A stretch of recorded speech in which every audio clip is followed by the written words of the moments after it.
Every morning Jora woke to the same texts, the same predictable gestures, the same routine check-ins, but never anything more. They showed up, but never stayed. And staying is commitment. She'd read their messages again and again, the same phrases, the same rhythm. But never any feeling.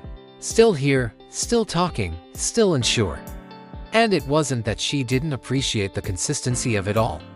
It was a comfort, a familiarity, a warmth that enveloped her in its predictability. But she couldn't help but wonder if she was just a habit for them, a daily ritual instead of a beloved. She felt like a background melody they hummed along to every now and then, but never really listened to. One day she stopped responding at the usual time, the time she'd grown accustomed to their daily check-in. No reply at first, then a few minutes later, a message, a question mark. Then another one, a worried face.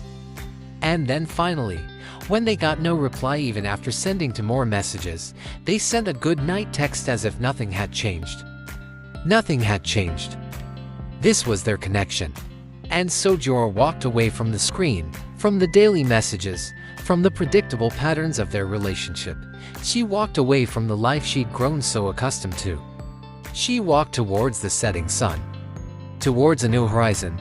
She walked towards someone who looked at her, saw her and chose her. Not because it was routine or habit, but because he wanted to, because he liked the way the sunlight danced in her hair, because he loved the sound of her laughter, because he cherished the depth of her being. He chose her. And as she basked in the glow of his gaze, she realized she didn't need routine, she needed real.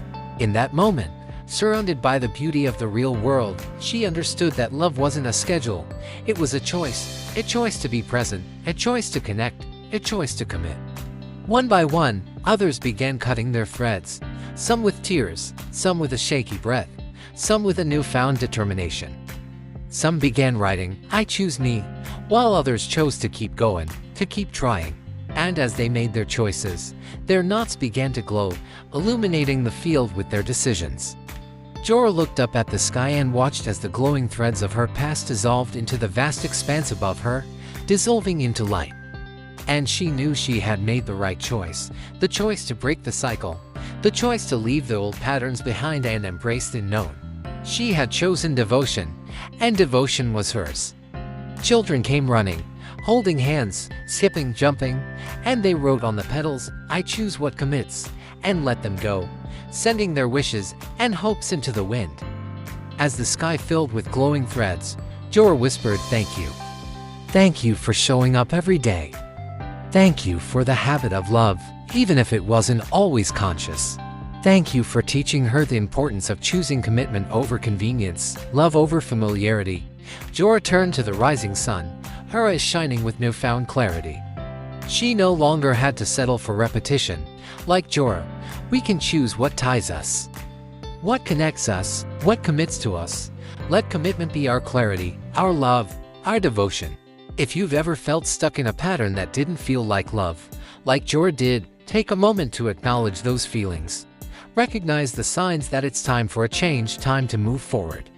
Like Jora, you can choose devotion. You can choose what truly commits to you.